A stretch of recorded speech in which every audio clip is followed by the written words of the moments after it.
very good afternoon to all of you, ladies and gentlemen. We've got a stellar panel today and a very strong international lineup.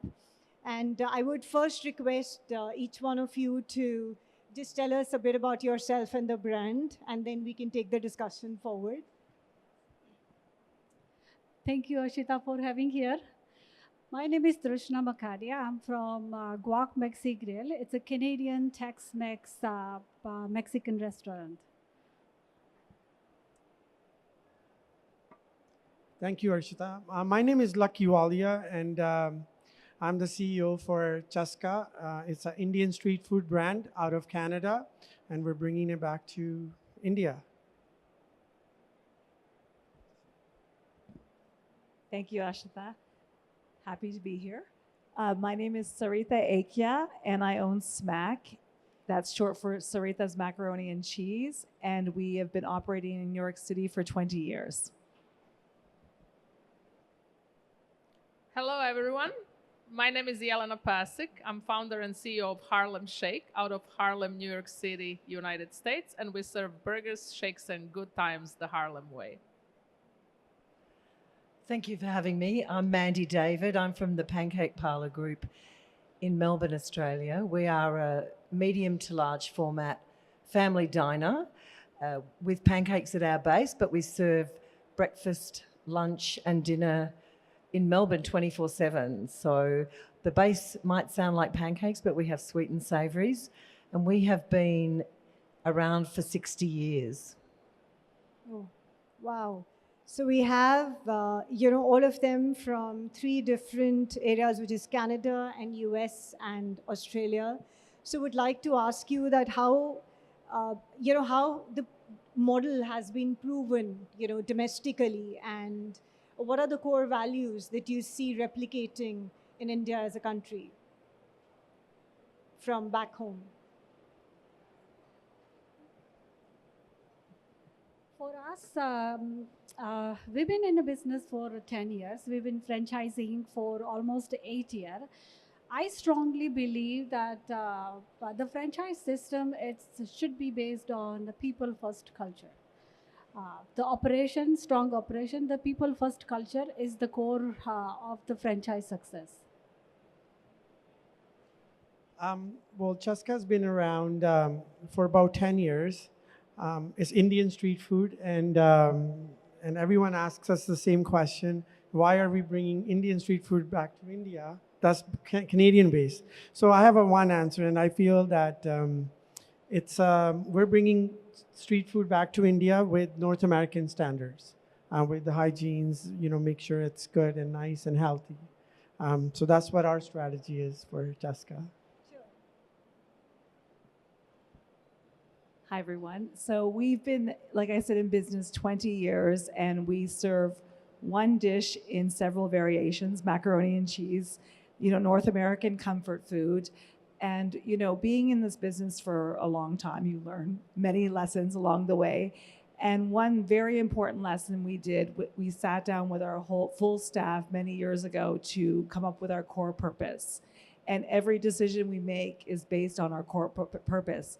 It sounds very basic, it's to give goodness. But once we establish that baseline core purpose, every decision coming out of that has to come back to giving goodness. And it ties in line with the type of food we serve. Hi. So being in business for 13 years, it took us some time to learn on our own experiences, things that we can now translate to franchisees. I will second the thought that culture eats strategy for breakfast anytime. What I mean by this is that company culture is definitely, while it sounds very simple, it's something that's so basic and unavoidably important that it has to be set in stone. So we did set our 10 company values. I don't want to go through every one of them right now, but if you become our franchisees, you'll get them very, very clear. But I think those are tenets that we stand firmly upon and always fall back to when in doubt. So operating in that manner is very important. Another learning experience from just US, I think perfecting your operations, really dialing in on your operational procedures, your systems, is extremely key so that your brand can then translate in another market and not get watered down, changed, diluted, and it can thrive, because once you've set up those key things that make you what you are, and your brand personality is well defined, it's easier to go to any type of market or a different corner of the world while still remaining yourself as a brand. Well, I can echo most of that. I've been with this brand for 40 years, and the brand itself has been around for 60. We've only just started franchising in Australia and, of course, here in India. But making sure that your culture is the biggest learning for me in not only my experience with this brand, but my experience in business, is that culture is king. And you can have the best strategy in the world, you can have the best investors, but if you're at the heart of it, if your culture's not right, you will fall over every single time. So people really are, people first is our motto as well. We're more, the customer, of course, is an important part of that role, and customer experience is paramount, but your people are, the people that work for you and the people that are your franchisees are more important than any P&L or anything else on the table. So for us, our learnings over these years has been to put the right people in roles. And as the CEO, I've made many mistakes over those years. I'm not saying that I'm perfect in any way, shape or form at picking the right people, but I've got a team around me now that all in have 100 years of experience with our brand. They've been around with us people stay for a long time working with our brand because we've got that part of the business right. Oh, great to hear that. So one question for all of you, that you would have options to go to any other market, or any other market in the sense any other country or any other continent. What makes you come to India? Is that the right time, the right market? Understandably, it's a growing consumer market. So what is it for each one of you that it makes it just right for India? For me, it's very interesting because I'm Indian. Coming back to home, it's always great. India is an era that it's a generation is changing now. The people love a clean food. The flavors, the global flavors, are welcomed here in India. I think this is a time where we think we are at the 10th year mark currently, and we think that India is ready currently. It's looking a global flavor. Tex-Mex, clean food, it's in high demand. So I think it's a very right time, and India is next 10 years, India will be completely different. So. And I agree with you. I personally feel India is ready for all kind of stuff that you can push towards India right now. It's the biggest market, as we can see, and I think it's the right time to bring anything that has some culture, that has some presence. So that was the reason that I chose India. We chose India over other continents. Again, it's Indian food, and we refined it, and we think it's the right time for us to enter this market.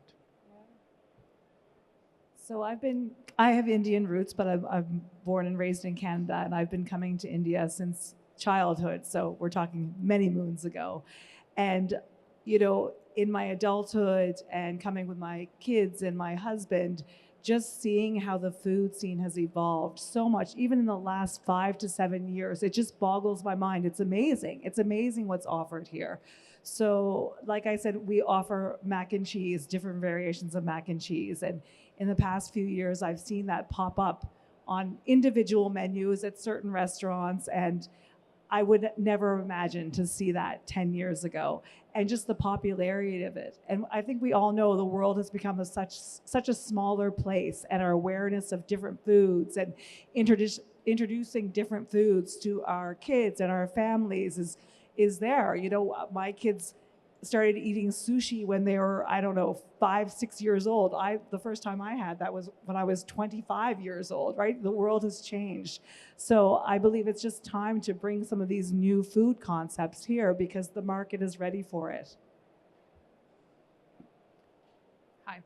So on the analytical or mental level, India is the biggest population in the world. It's one of the fastest growing economies. The sector of the middle class that's fast growing is attracted to new experiences, not only just in food, but just experience wise. And I think our brand lends itself very well to that. I also think that just the burger shake and that popular culture of Harlem that we could bring will really be very exciting for a population in India that's looking for more diverse culinary and entertainment experiences.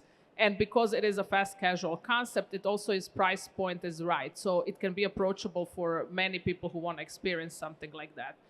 Therefore, in that big of a market, I see a huge upside potential, and that was one of the reasons that we decided to venture into India. On a more personal note, I am Croatian, and I moved to the United States in 2000. So it's pretty unusual to have that person like myself be a founder of a concept that's a burger concept in Harlem. So you could tell I'm a little adventurous at heart. So I think this is just another great adventure. And after having 25 years in the United States, I'm looking forward for some new frontiers and something fun that we all as a team can do along the way. So that's about it.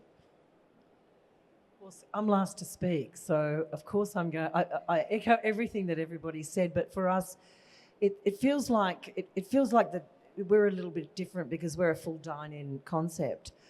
And it feels to me from my travelling here that India is ready to be seen in restaurants that are approachable and easy to hang out in. I felt like the public at the shopping complexes really wanted to be seen in places and eat food that they knew was going to be consistent across a brand. And that's really the main reason that I mean, obviously the numbers stack up. This is a growing population, open for change. So we're really excited. Yeah, exactly. I mean, India's market is booming, so it's expected to be about $50 billion by the time it's 2031. So it's just 5 years that we are talking about. So yes, considering that, it can have a lot what of... I said that Yes. that means, right? Yes, just about 5-6 years is what we are expecting that So there's to room happen. for all of us, actually. Yes. And India has a lot of palatable communities. We anyway grown up with different cuisines in different regions in India. So they're used to having different kind of foods and cuisines, and they appreciate it. So I think that's the best part. So considering that, you would want to come to India, if you had to choose a model, which I'm sure you would have by now, what would be the model that you would want to come in India as, for a master franchise or a multi-unit? Or how have you divided India, into what kind of partners that you would expect, and what kind of profile? If somebody's looking forward to connect with you or to take up a franchise, what would be an ideal franchise profile for you?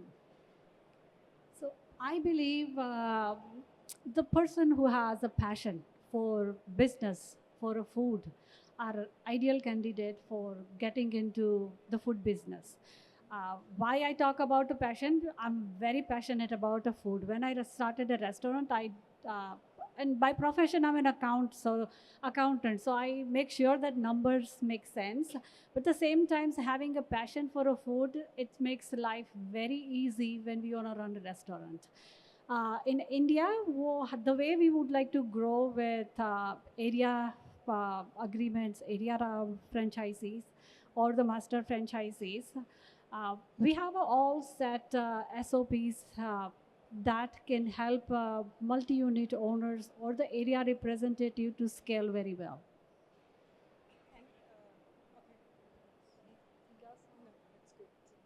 Yeah, so I think we're looking for a very similar sort of setup. We're looking for multi-unit unit owners. We have the procedures, we have the systems set up already with Chaska brand, but we're looking for someone who has a little bit of experience, not too much, because it seems like our brand is very easy and it's going to be, we can put it together really quick, but we are looking for a whole area to sell. And to contact us, I mean, they can directly contact us or contact Franchise India to get one of our locations. So I think it's going to be very easy to roll out our product. I guess as you get down the line, there's some repeat answers.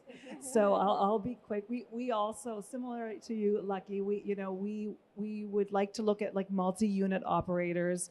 In my past life, I was a mechanical engineer and my husband was a software engineer. So we've really designed a system that's easy to use and that, people actually working in the restaurant don't have to have restaurant experience, but running the restaurant, definitely you want a little bit of experience there just to know what's coming. Also, this is a new brand coming to India, so you want to be able to own that brand as well, right? And that's very important to us, the training of the food, of the culture, and having that passion and that intimate tie to the brand that we're bringing.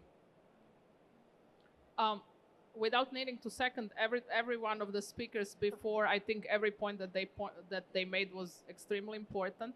I think for us, being that the brand is not only food but also experience based, it's very important to find a partner whose personality will on one end be able to follow instructions, procedures without reinventing the wheel and skewing the brand in a different direction, but at the same time someone who really truly enjoys that cultural component that Harlem Shake brings. So someone who would like to have a place where people will have fun, someone who's a natural entertainer, and someone who is able to scale on a multi-unit level. Because for us, ideally, to make a footprint in India wouldn't be just one unit. We really want to have some flagship stores, but we want to have a halo effect of multi-unit as well. Another important thing for us would be someone who is really serious with their numbers while not compromising quality. So we have standards that are very well like ironclad, and we would like someone who would work well with that. For us, is important that while we will change certain ingredients on the menu, of course, to meet Indian standard, we would also like to make sure that our partner can be trusted 1,000% with execution of the food recipes, and not compromising those. I'm last, so I'm going to be asking you first now. I'm going to get first asked. Look, I think we are all looking for multi-units. I'm looking for somebody obviously with some hospitality or food and beverage experience for a front of house, but we've got a large menu, but it can be duplicated by people who are not qualified chefs, who are not qualified restaurant people, so it makes recruitment really easy. The dining experience for the guest, we're looking for someone who is passionate about that. We can teach the food. Passionate about food is fantastic, but I believe our system teaches the food and teaches how to cook the cooking process, and sometimes it's better not to bring a chef on board who's got preconceived ideas about how to cook something, and we keep it simple, really. But out front, we're looking for someone who's interested in people primarily. Our dining experience is about comfort and relaxation and feeling safe. It's a place where parents allow in Australia their teenagers to come without their parents along because we're not an alcohol-based place, and they feel safe dropping them off and picking them up. We have young teenagers have their 16th birthday parties with us alone without parental supervision because they trust their children with us. And that's really important that we find a partner like that. So the multi-unit component is, the right partner. We want to help them be successful. We want to help them have hospitality as their life force and make some serious money out of it. We think that our system lends itself to having an area developer bring up to 10 people in underneath them and actually do really well financially out of that. So there's a whole range of things we're looking for. Obviously, everything that people have said on the panel, but I want to help make the area developers' dreams come true as well, because hospitality has served me so well in my life, and I want to share that. Oh, great. So, in extension to that, I'm sure, with the Indian context and the culture, you would have thought about adapting to your menus and your pricing. So, is there anything that you've done to do so? We have. I'm very fortunate. My food and beverage executive manager in Melbourne is a deli boy. He hasn't been back for a number of years, but he has given us access to his grandmother's recipes, which is phenomenal. And I've had some of the best Indian food in Delhi, but from the cooking that Amu's done for me. So he's been modifying a lot of our menu to incorporate some of those flavours from his grandmother. But I think that primarily our signature is desserts. And we're very excited to be able to use the mango in desserts because it's a little prohibitive in Australia. Mangoes are like gold and they're only available a very short period of the year. So we do have some mango dishes that we only see on our menu in Melbourne a couple of times a year for a very short period because the price becomes prohibitive. But we're excited about being able to have avocado and mango in abundance on the menu here. So we're already doing work on that, and we'll be working with Fran India people on accommodating tastes and changing our menu up. Yeah, great. So the moment you say mangoes, Indians love it. We love it too. They're just so scarce. Yeah, no, we have mangoes in abundance here. So yeah, that's going to be a good change. So anything for you that you look forward to adapt? So yes, we already are an award-winning veggie burger patty. We have been called the best veggie burger in New York by the Village Voice multiple years in a row. So we're very excited to bring that to India. It's all made from scratch, and then I'm very excited of bringing the plant-based option for the patty as well. And what makes me most excited personally is the wealth of spices that India already has. We have our award-winning jerk spice, which is a Caribbean-based. I think Indians will be excited with that flavor profile. However, I'm looking forward to at least getting a couple of proprietary sauces and seasonings for our sandwiches and burgers that are based on Indian spices, and not to mention what we can do with the shakes and all the amazing Malai flavoring and different flavorings that you can find in India that we were so excited to taste in the past few days. I'm seeing some great shake collabs coming up in this market only, yes, and maybe bringing them to New York, as a seasonal item. True. So one thing. So have you ever done that? I mean, have you ever picked up a menu from another country and put it in your main menu? And has it worked? For seasonal, yes. Why not? We have seasonal items that are going quarterly, and that's part of what we do. We of course stay true to our core menu, which is very small and simple to execute. It's 5 sauces, 3 cuts of chicken, and 1 bun. And then we vary it. But for seasonal, it's a very good idea because marketing always has to work. So marketing with seasonal rotation is something that we heavily market on, and we plan to do this as well here. I think that this generation of diner expects you to change it up too. No longer can you keep your menu exactly the same and expect that it'll continue to do well because everybody's influenced by what they're seeing online, and there's flavours exploding everywhere. And you have to have a seasonal component to the menu that brings flavours from all around the globe, and that not just in India but in Australia as well. Yeah. Oh, great. I think that we've been very lucky that we serve a cuisine that honestly you can turn anything into a mac and cheese. We had a Japanese version at one point of wasabi ginger. And believe it or not, it flew off the shelf. One of our best-selling items is our masala mac. So coming to India, we know that we're going to I'm super excited about this, develop more Indian-based recipes while still carrying our worldwide ones. We have a Mediterranean with goat cheese and spinach, and then a Cajun one from the south of, the United States, Parisian one. So it's lovely to be able to incorporate all of those world menus into this one dish, and the Indian versions I'm super excited to start exploring with because those are endless possibilities. I could pick multiple types of flavors from each state, and there's 20 new menu items right there. Yeah, true. I mean, for us, it's totally different. I'm working backwards with everyone. We are already, all of our recipes are from India. But what we're excited about is that we are making them fusion. So the Indian street food will be fusion because that's what we're bringing to the table. So we're changing the food, Indian street food, into fusion style street food where, you know, we're bringing a lot of North American touch to it. So that's how we're going to be different. Yeah. Okay. For me, it was a very exciting when we decided that we were going to India because I'm being an Indian and considering that Mexican food has a similar flavor profile to Indian palate. Yeah. Lot easier for me while I carry a food passion.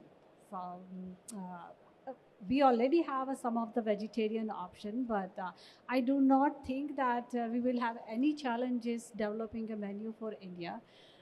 While it's a Mexican and Indian flavor profile is the same, we have tons of vegetarian options. And when we started talking with the franchise India, I already started putting a menu together in my mind. Yeah, okay. Oh, that's great. Yeah, because I mean, I'm sure you would do some localization and, you know, Yes. global, your menu. Yeah, we or your have to. current- It is a very important to be local.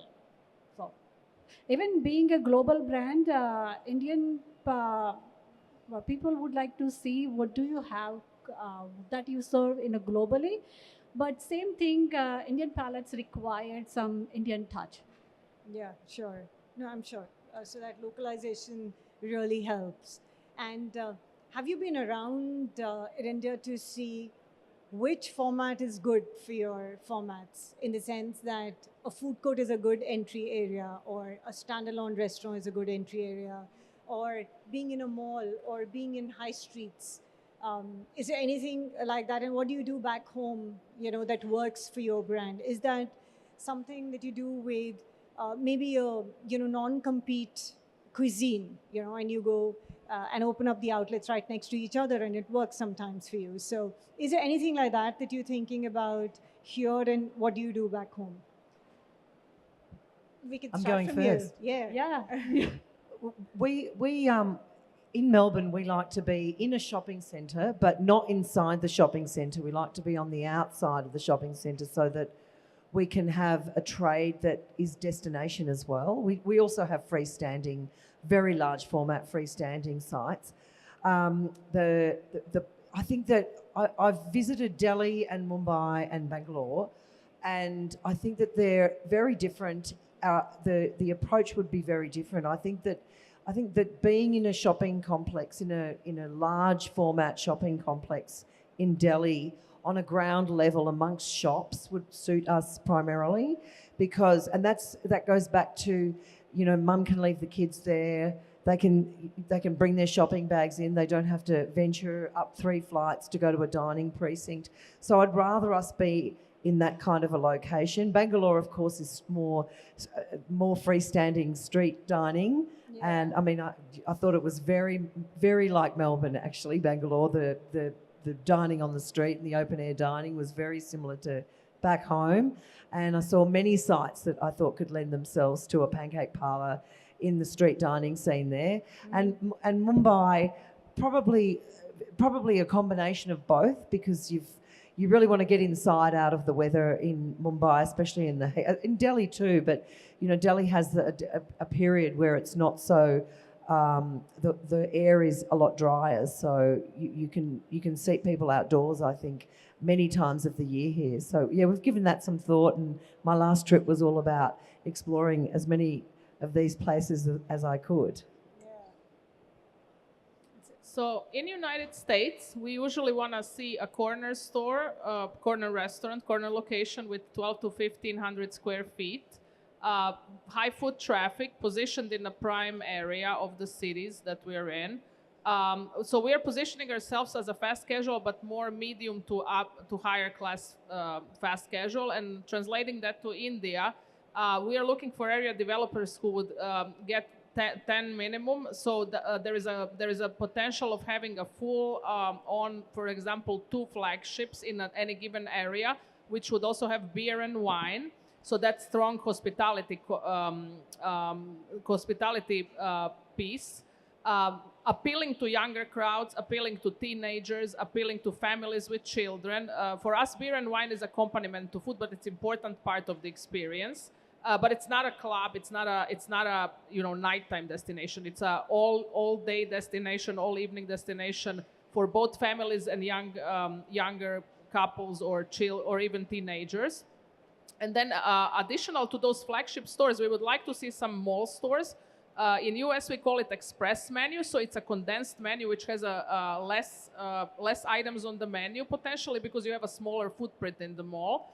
I think in India, mall presence would be as well great because of the climate and the mere fact that over here we're dealing with still higher heat and the comfort is just better when you're basically able to shop indoors sometimes. So we want to see both on any given area of whoever you would get an area. I hope that answers it.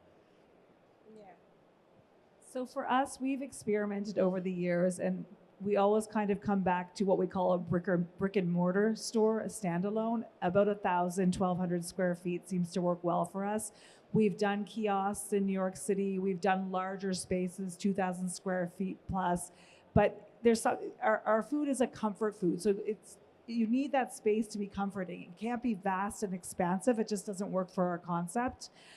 I believe it can translate to malls at some point, but one of our drawing factors for our restaurant is we serve in cast iron skillets. So, before this Instagrammable world, people used to take out their big cameras in 2006 when we opened and take these pictures. Now everything's on your cell phone, but it was a picture of that cheese pull from your bubbling cast iron skillet. So in order to do the skillets, that doesn't necessarily translate to a mall model. Now, I don't say that we can't do it, but it will have to be thought out and refigured. So we know the brick and mortar, that very, like you're saying, fast casual, but with quality ingredients. You know that you're going to enjoy where you're sitting, but you're not going to be there for hours. You'll probably be there for like an hour. Your food comes out fast, you're enjoying it, take some pictures, talk with your friends. And that's been a model that's worked really well for us. For us, we're a fast food. We consider ourselves fast food. We're looking for high foot traffic areas and we're very casual. It could be a full meal or it could be just some finger food that people would try with our brand. So we're looking from 700 square feet to 1,500 square feet, depending on which area we're in. We would fit perfectly in at a mall, at high foot traffic side market, in any city, even in corporate office towers and buildings. And that's how we started Chaska, because people would line up for food because we're fast and we're easy to eat. So we would kind of fit in anywhere where it's casual. For us, I would agree with Lucky that we are fast casual restaurant. So it does. I study market last 2 days. I visited different malls. I visited some different areas in a corporate where there is offices in a Gurgaon and the area. We can fit in a mall very well. I see a very good place to be in a mall. Same times, and I think the street side would be great. Depends on the city. I think I do agree with how Mandy says that in a Delhi, it's a great idea to be in a mall. In a corporate offices, corporate building, it would do very well. It's normally mall area, we can start from 700 square feet to brick and mortar stores around 1,200 square feet. And I think that would do well. Oh, that's great. So that's great to hear that we can see all of your formats up and running by the time we meet next year. So on that, do you have any specific plans, and where do you see yourself in next 3 to 5 years, just in India, or you look forward to expand in other countries as well? Look, I think to focus on India, because we're franchising in Australia as well over the next 3 years, I think that we in the next 3 years, we'll definitely be only doing India and Australia, and see where we land. We're not expecting miracles. We're a large format store, so we need to find the right site and the right investor. But we're not rushing this. We want to get the first area developer right and show them success first. So I think in 3 years we might be ready to look at the other places, and we have some things in the future lined up with Fran India as well to move to some other countries with them. So we'll see how we go in the first iteration, which is the first 5 years before we plan the next. Yeah, true. So we're actively franchising in the United States, and that's obviously our key area of focus. But just because the growth and upside is really strong in India was the major factor for deciding. This and the partnership with Franchise India will be observed in the next 3 to 5 years. We do have ambitious plans for India. I think we're going to be clustering the growth around the major urban areas like Delhi, Hyderabad, Pune, Mumbai, and so forth. And after reassessing everything 3 to 5 years, we are curious about Middle East and some other Asian destinations. Yeah, sure. Yes, I think similarly for us, we are really focused on India. We have a few more locations we're opening in the US and looking to do maybe a few in Canada, but India is really our main focus right now. You know, we're a family business. It's myself and my husband. So we also know if we're going to attack a market or enter a market, we need to give ourselves to this market. And that's really important, not to be spread too thin. I want to be able to pay attention, pass on the proper skills and training, brand values, and you can have big golden eyes for things and think, let's do it all. But at the end of the day, you want your brand to survive and you want it done right. And I say that too. People always ask me, you're 20 years in the business, why don't you have 500 locations? I'm like, because I'm doing it right. I really want to feel like we're doing it the correct way. So yes, after India, there's a possibility for many countries around the world, and there's also more opportunities within the US and Canada themselves, but one step at a time. Yeah. So, I mean, for us, I feel like that wonders can happen in India. It's such a big market. We're not trying to focus anywhere else right now. I think what can happen in India in the next 5 years, it might be everything combined together. So our focus is going to be India for the next 5 years. For us, we are already 56 location plus in Canada. We have signed multiple area development deal this year in the US. So we are focusing on a growth in the US too, as well as high focus in India currently. Okay, that's great that India still holds a lot of your attention to be here. And on that note, thank you so much. You were being very nice to me as a moderator. So thank you for that. And thank you for giving all the information about the brand. And we do look forward to see you here physically present, where India is the opportunity. As I said, $50 billion till 2031 is a big sector that we're only talking about in QSR and fast casual dining. So yes, we look forward to be on your outlets next year, hopefully, or next to next year, and then take it from there. And thank you so much. That was a lovely you. banner. Thank you, Ashita, for having here. Thank you for having us.